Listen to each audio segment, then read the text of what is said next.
ओम शांति। आज अव्यक्त मुरली 15/12/2002।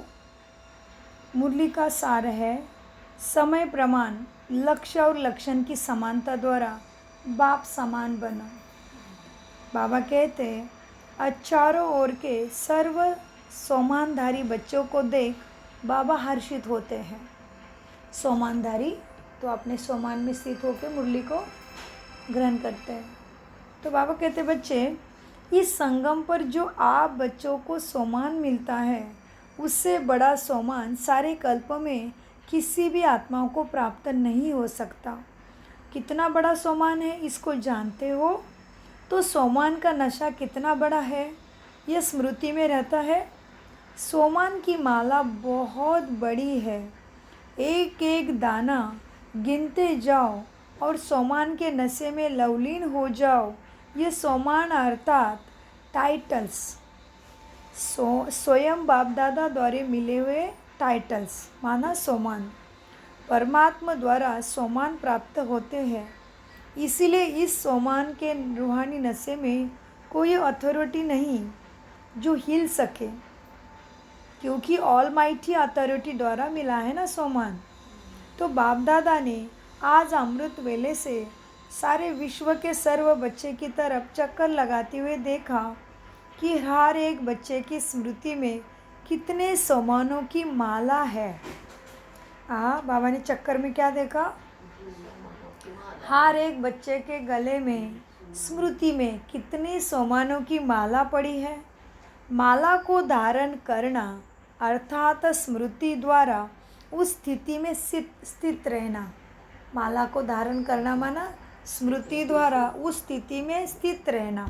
अभी हम कहेंगे हम बेदाग हीरा है या बेदाग या डबल लाइट फरिश्ता है, ये सोमान हो गया। अब ये सोमान याद किया लेकिन उसी स्थिति में स्मृति में स्थित हो गए क्या, ये भी बाबा देख रहे हैं। तो खुद को लाइट के शरीर में समझ रहे हैं कि इतने हल्के, जो भी कान में पड़ रहा है वो एकदम अंदर जा रहा है, दूसरे विचार नहीं, इधर उधर मन नहीं, एकाग्र अवस्था, शांत अवस्था। तो बाबा कहते हैं, बाबा देखते हैं तो माला को धारण क्या देखा बाबा ने? चक्कर लगाते देखा कि हर एक बच्चे की स्मृति में कितने सोमानों की माला पड़ी है। माला को धारण करना अर्थात स्मृति द्वारा उसी स्थिति में स्थित रहना। तो अपने को चेक करो कि यह स्मृति की स्थिति कहाँ तक मेरे में रहती है। किसकी स्थिति? स्मृति की स्थिति। बाप दादा देख रहे थे कि सोमान का निश्चय और उसका रूहानी नशा दोनों का बैलेंस कितना रहता है। निश्चय है नॉलेजफुल बनना और रूहानी नशा है पावरफुल बनना। निश्चय है तो क्या करेंगे? नॉलेजफुल बनेंगे, हाँ। और रूहानी नशा है तो पावरफुल बनना। तो नॉलेजफुल में भी दो प्रकार के देखे, एक है नॉलेजफुल बच्चे, दूसरे है नॉलेजेबल बच्चे, माना ज्ञान स्वरूप बन गए हैं। तो अभी अपने से पूछो मैं कौन सा बच्चा हूँ? बाप दादा जानते हैं बच्चों का लक्ष्य बहुत ऊंचा है। लक्ष्य ऊंचा है ना? क्या ऊंचा है? लक्ष्य ऊंचा है। सभी कहते हैं बाबा बाप समान बनेंगे। किसमें? गुणों में और शक्तियों में बाप समान कहते हैं।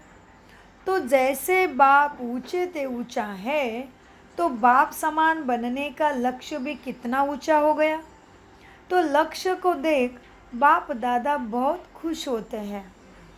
लेकिन बताए क्या? क्या देखा? लेकिन क्या वह टीचर्स व डबल फॉरेनर सुनेंगे? क्या देखा बाबा ने? हाँ, क्या समझ गए अपने आप? बाप दादा लक्ष्य और लक्षण समान देखना चाहते हैं। लक्ष्य और लक्षण। अभी अपने से पूछो कि लक्ष्य और लक्षण अर्थात प्रैक्टिकल स्थिति समान है क्या? हाँ, प्रैक्टिकल में समान है, क्योंकि लक्ष्य और लक्षण का समान होना यही बाप समान बनना है। समय प्रमाण इस समानता को समीप लाओ। समय प्रमाण इस समानता को समीप लाओ, माना कोई भी परिस्थिति आएगी, व्यक्ति संबंधी शरीर का आएगा, लेकिन जैसे स्थित समान है उसी में स्थित होके बाप समान गुणों में स्थित रहो और वो परिस्थिति को पार करो, जंप लगाओ, उसमें फंसो नहीं। तो बाबा कहते लक्षण और लक्ष्य का समान होना, यही बाप समान बनना है। समय प्रमाण इस समानता को समीप लाओ। वर्तमान समय बाप दादा बच्चों की एक बात ही नहीं देख सकते। बाबा को एक बात पसंद है हमारी, कौन सी? वर्तमान समय बाप दादा बच्चों की एक बात नहीं देख सकते। कई बच्चे भिन्न भिन्न प्रकार की बाप समान बनने की मेहनत करते हैं और बाबा को बच्चों की मेहनत देखना पसंद नहीं है। कई बच्चे भिन्न भिन्न प्रकार की बाप समान बनने की मेहनत करते हैं। बाप की मोहब्बत के आगे,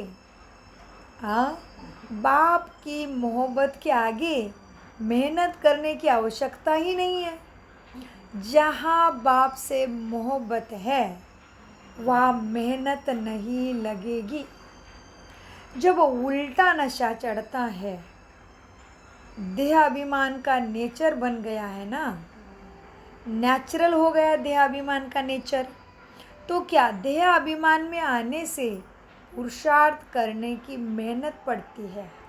हाँ, ऐसा हो रहा है ना, देहाभिमान में आने में पुरुषार्थ करना पड़ता है। या 63 जन्म पुरुषार्थ किया है, नेचर बन गई, नेचुरल बन गया शरीर देह भान में रहना, जो अभी भी कभी कभी यही कहलाते हैं कि बाप देही की बजाय देह में आ जाते हैं। देही माना मैं आत्मा इस देह में हूँ, और देह माना आत्मा को भूल गए, शरीर ही याद है। शरीर के संबंध, शरीर के संस्कार आँखों से देख रहा है, जो फील हो रहा है कानों से जो देख रहा है उसी में चल रहा है, उसे अंदर ही नहीं जा रहा है। हाँ, तो इसीलिए बाबा कहते हैं बच्चे अब 63 जन्म पुरुषार्थ किया है, देहाभिमान में आने का नेचर बन गई, वो नेचर नेचुरल बन गई। जो अभी भी कभी कभी यही कहते हो कि बाबा देही की बजाय देह में आ जाते हैं, तो जैसे देहाभिमान नेचुरल हो गया है, वैसे अभी क्या करना पड़े, देहाभिमान नेचुरल बन गया और नेचर बन गई। कौन सा अभिमान? देह। तो अभी क्या करना पड़े, देही नेचुरल करना पड़े। देही कि मैं आत्मा हूँ, इसीलिए मैं सब कुछ कर पा रहा हूँ, ये स्थिति याद रहे, ये स्मृति याद रहे। तभी मुझे क्या देखना है, क्या बोलना है, क्या सोचना है, ये पूरा भर अपने आप उसके साथ लिंक हो जाएगा। आत्मा है समझते ही, आत्मा नहीं हो तो मैं ये शरीर मिट्टी का मुर्दा है, कुछ भी नहीं है, तो मैं इसमें हूँ, इसलिए ये कारोबार चल रहा है, ये स्मृति रहेगी तो वो 7 गुण साथ साथ आ जाएंगे। देखने में, बोलने में, कृति में सब अपने आप साथ साथ आ जाएगा। इसलिए 7 गुण के हैं, 7 और 8 शक्ति है। मैंने कल बाबा को बोला, बाबा शक्तियाँ तो 8 है और गुण तो 7 है, ऐसे क्यों? तो क्योंकि मैंने चिंतन करा कि एक गुण के साथ एक शक्तियाँ जा रही है, एक एक गुण के साथ एक एक शक्तियाँ जा रही है, ऐसे समझ लो। आनंद की स्थिति है, आनंद स्वरूप आत्मा है, तो सहजी वो सहयोग करेगा, सबको सहन भी करेगा, समा भी जाएगा। तो एक एक गुण भी है, तो क्या हो रहा है, एक एक गुण है तो एक एक शक्ति भी उसके साथ कनेक्टेड है। लेकिन शक्तियाँ तो 8 है, गुण तो 7 है, तो फिर पवित्रता के साथ, हाँ, तो पवित्रता है तो सारी शक्तियाँ आ जाती है। ये फिर बाबा ने टच कराया, तो इसीलिए फिर वो चिंतन चला कि 7 आत्मा अभिमान है तभी गुण आएंगे, गुण है तो शक्ति आप आएगी, ऐसे। तो ये चिंतन चला आत्मा का कल। तो बाबा कहते बच्चे देखो, वर्तमान समय प्रमाण बाप दादा बच्चों की एक बात नहीं देख सकते। क्या देह अभिमानी बनना नेचुरल हो गया? तो क्या करना अभी? तो अभी जैसे देह अभिमान नेचर और नेचुरल हो गया, वैसे अभी देही अभिमानी स्थिति में नेचुरल और नेचर बनना सीखो। हाँ, ये स्थिति बनाओ। वैसे अभी देही, मैं देह में हूँ इसलिए ये चल रहे हैं, तो ये मुर्दा है, कुछ नहीं, बेजान है। हाँ, इसलिए बाबा कहते देही अभिमानी स्थिति भी नेचुरल और नेचर हो। नेचर बदलना मुश्किल होता है क्या? नहीं। एक बार कहते मेरी नेचर ही यही है, तो मुझे देही अभिमानी की नेचर बनानी है। हाँ, आत्मा अभिमानी की नेचर बनाना है, तो नेचुरल हो जाएगा, मुश्किल ही नहीं लगेगी। तो बाबा कहते देही अभिमानी स्थिति भी नेचुरल और नेचर हो। नेचर बदलना मुश्किल होती है। अभी भी कभी कभी कहते हो ना कि मेरा भाव ऐसे नहीं था, ये मेरी नेचर है। तो उस नेचर को नेचुरल बनाया है, और बाप समान नेचर को नेचुरल नहीं बना सकते। क्या हालत है? उल्टी नेचर के वश तो नहीं हो जाते ना? हाँ, मन देह अभिमान में तो नहीं आते ना? उल्टी नेचर के वश तो नहीं हो जाते ना? और यथार्थ नेचर बाप समान बनाने की है, इसमें मेहनत क्यों लगती है? यथार्थ नेचर कैसे बनाने? बाप समान। बाप है आत्मा ज्योति, चमचमता तारा, मैं भी आत्मा ज्योति, चमचमता तारा, बस इस शरीर में आई हूँ, तो मैं देही बन गई हूँ। हाँ, देह में बैठ गई हूँ, तो मैं हो गई देही, और वो है विदेही, वो देह में आता ही नहीं। तो बाबा कहते हैं बच्चे, गहरा है मुरली, बाबा कहते बच्चे अभी भी, बच्चे कहते हैं बाबा, वो किसी को भी बोलते टाइम हम कहते मैंने कुछ बोल दिया, कुछ कर दिया, तो हम कहते अरे मेरा भाव वो नहीं था, ये मेरी नेचर ही ऐसे है, थोड़ा सा आवाज़ बड़ा हो जाता है बोलते टाइम। तो ये आत्मा अभिमानी होनी चाहिए नेचर। तो बाबा कहते तो उस नेचर को नेचुरल बनाया है, और बाप समान नेचर को नेचुरल नहीं बना सकते? बना सकते हो ना? उल्टी नेचर के वश हो जाते हैं, और यथार्थ नेचर बाप समान बनाने की इसमें मेहनत क्यों? क्योंकि देहाभिमान की नेचर तो इजी बन गई ना आपकी। इजीली बोल देते अरे मेरा तो ऐसा भाव नहीं था, लेकिन मेरा आवाज़ ही ऐसा है, मेरा नेचर ही ऐसा है, मैं ऐसे बोलती हूँ। तो बाबा कहते हैं देहाभिमान की नेचर तो आसानी से बना ली, और देही अभिमानी की नेचर बनाने में मुश्किल क्यों? वो भी उतनी सहज होनी चाहिए, क्योंकि सर्वशक्तिमान बाप साथ है। हाँ, बाबा कहते हैं बच्चों देखो, तो बाप दादा अभी सभी बच्चों की देही अभिमानी रहने की नेचुरल नेचर देखना चाहते हैं। कौन क्या देखना है बाबा को हमसे? क्या आशा है? क्या देखना चाहते बाबा? वो भी देही अभिमानी स्थिति की। तो बाबा कहते तो बाप दादा अभी सभी बच्चों की देही अभिमानी रहने की नेचुरल नेचर देखना चाहते हैं। ब्रह्मा बाप को देखा, चलते फिरते कोई भी कार्य करते देही अभिमानी स्थिति नेचुरल नेचर हो गई थी। किसकी? ब्रह्मा बाबा की। चलते फिरते कोई भी कार्य करते देही अभिमानी स्थिति नेचुरल नेचर थी। बाप दादा ने समाचार सुना कि आजकल विशेष दादियाँ भी यही रोहरियान करती है। फरिश्ता अवस्था, कर्मातीत अवस्था, बाप समान अवस्था नेचुरल कैसे बने, यही दादियों की भी बाबा के साथ रोहरियान चलती है योग में। तो नेचर बन जाए, यही रोहरियान करते हो ना। दादी को भी यही बार बार आता है ना कि मैं फरिश्ता बन जाए, कर्मातीत अवस्था बन जाए, बाप फरिश्ता, बाप प्रत्यक्ष मेरे द्वारा हो जाए, यही दादी को बार बार आता है। तो फरिश्ता बनना व निराकारी कर्मातीत अवस्था बनने का विशेष साधन क्या है बताओ? अब ये सब हो गया चिंतन, बाबा को पता चल गया बच्चों का क्या चल रहा है।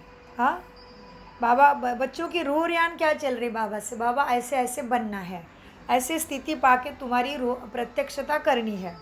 बाबा ने रो रियान को जान लिया, आत्मा की बात को आत्मा ने परमात्मा ने पहचान लिया है, जान लिया है, सुन लिया है रो रियान। बाबा अभी उसके ऊपर उपाय देते हैं। बाबा कहते बच्चे ठीक है, ये रो रियान करते हो ना। दादी भी कहती है बार बार, दादी को भी आता है मन में फरिश्ता बन जाए, कर्मातीत अवस्था में जाए तो बाप प्रत्यक्ष हो जाए मेरे द्वारा। तो फरिश्ता बनना व निराकारी कर्मातीत अवस्था बनने का विशेष साधन क्या है? निरहंकारी बनना, शरीर को भी भूल जाना है, आत्मा बिंदी, बस कुछ नहीं है मेरा, मैं आत्मा बिंदी हो वो जाने और उसका कारोबार जाने। उसने मुझे जैसे स्थिति में रहना सिखाया वही मैं जानूँ, पढ़ाई केवल। तो बाबा कहते हैं कर्मातीत अवस्था और फरिश्ता बनना है तो विशेष साधन क्या है? निराकारी बनना है, तो ये सब प्राप्त हो जाएगा। तो बाबा कहते आगे, निरहंकारी ही, अभी फिर निराकारी भी कैसे बनना है उसका भी उपाय। निरहंकारी ही निराकारी बन सकता है। निराकार, अहंकार नहीं है, वही फिर आत्मा ज्योति की स्थिति में स्थित रह सकता है। तो इसलिए बाबा ने बोला निरहंकारी ही निराकार बन सकता है। इसलिए बाप ने ब्रह्मा द्वारा लास्ट मंत्र भी यही दिया। क्या बाबा ने लास्ट में ये शरीर त्यागते टाइम फरिश्ता बन के उड़ाते भी दादी के हाथ में हाथ देके क्या बोला? निराकारी, निरहंकारी और निर्विकारी। विकार भी नहीं, अहंकार भी नहीं और निराकार निश्चित है, माना ज्योति आत्मा स्वरूपम। तो बाबा कहते इसीलिए बाप ने भी ब्रह्मा द्वारा लास्ट मंत्र निराकारी के साथ निरहंकारी कहा। सिर्फ अपने देह या दूसरे के देह में फंसना, इसको ही देह अहंकार या देह भान नहीं कहा जाता। देह अहंकार भी है, देह भान भी इसी में आता है। अपनी देह या दूसरे की देह के भान में रहना, लगाव में रहना, झुकाव में रहना, यह भी देह अहंकार में आता है। यह निरहंकार नहीं हुआ। उसमें तो मेजॉरिटी पास है। अच्छा, मेजॉरिटी पास किस में हो गए? लगाव में थोड़ा सा कंट्रोल कर पा रहे हो, दूसरे में लगाव नहीं है। जो पुरुषार्थ की लगन में रहते हैं, सच्चे पुरुषार्थी है, वह इस मोटे रूप से थोड़े पार हो जाते हैं। लेकिन देह भान के सूक्ष्म अनेक रूप हैं। किसके रूप है? अभी देह भान के, देह भान के अनेक सूक्ष्म रूप है। इसकी लिस्ट आप से ही निकालना। इसकी लिस्ट क्या करना? अपने आप ही निकालना है कि मैं कौन से संस्कारों में आज भी फंस जाती हूँ।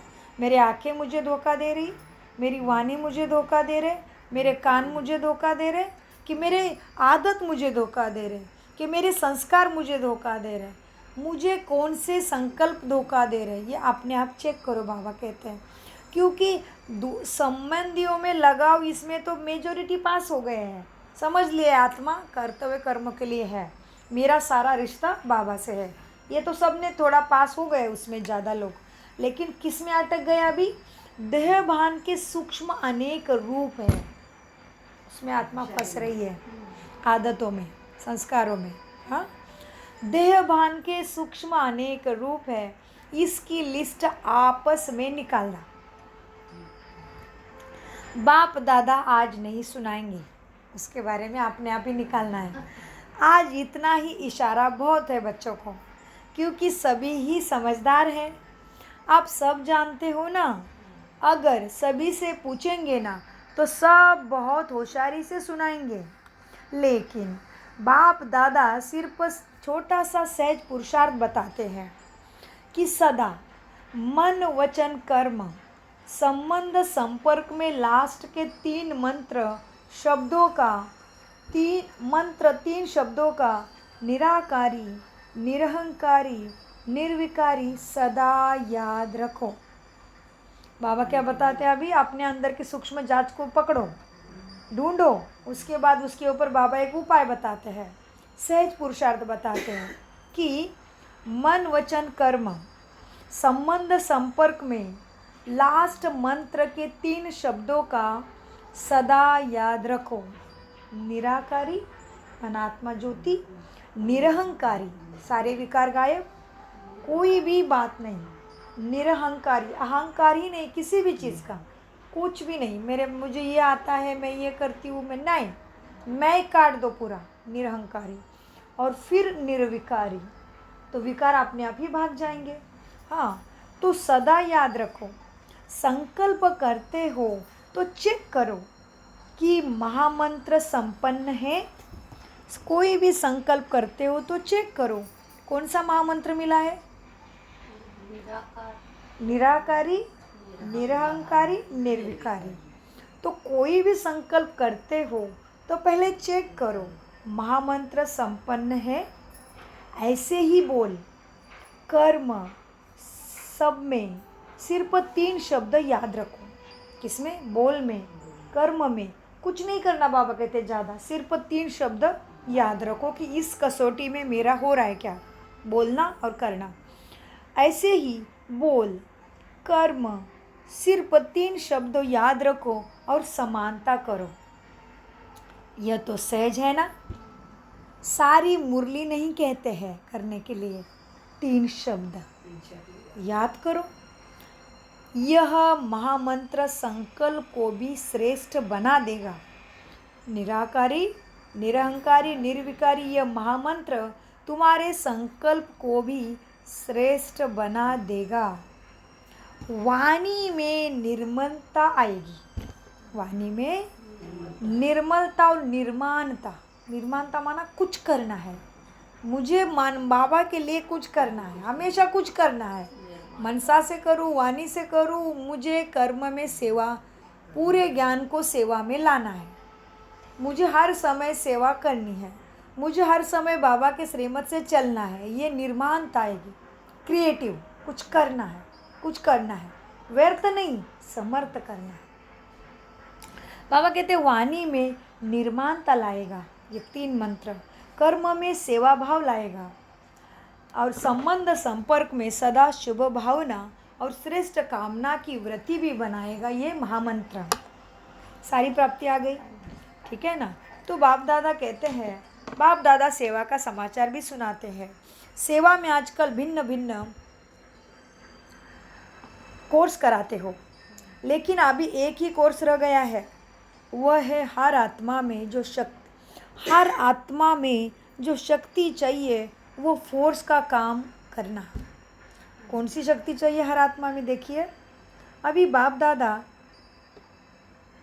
चाहते हैं कि अभी एक कोर्स रह गया है, वह है हर आत्मा में जो शक्ति चाहिए वो फोर्स का कोर्स करना। शक्ति भरने का कोर्स करो, वाणी द्वारा सुनाने का कोर्स नहीं। आत्मा में शांति की शक्ति भरो। वाणी के साथ साथ शक्ति भरने का कोर्स भी होना चाहिए, जिससे अच्छा कहे नहीं, लेकिन अच्छा भी बन जाए। उनकी उतनी शक्ति निर्माण हो उनके अंदर, इसे बोलते बोलते उनको शक्ति उससे कनेक्ट करके देते जा। जो बहुत अच्छा सुना है, बहुत अच्छा लगा, बहुत अच्छा लगा करते वो बनने भी लग जाए, इतना वो आ जाए ज्ञान में जी। तो इसीलिए बाबा कहते हैं वाणी के साथ साथ शक्ति भरने का कोर्स भी हो, जिससे अच्छा कहे नहीं, लेकिन अच्छा भी बन जाए। यह वर्णन करे कि आज मुझे शक्ति की अंजलि मिली है। अंजलि भी अनुभव हो तो उन आत्माओं को अंजलि का अनुभव होगा तो भी बहुत है।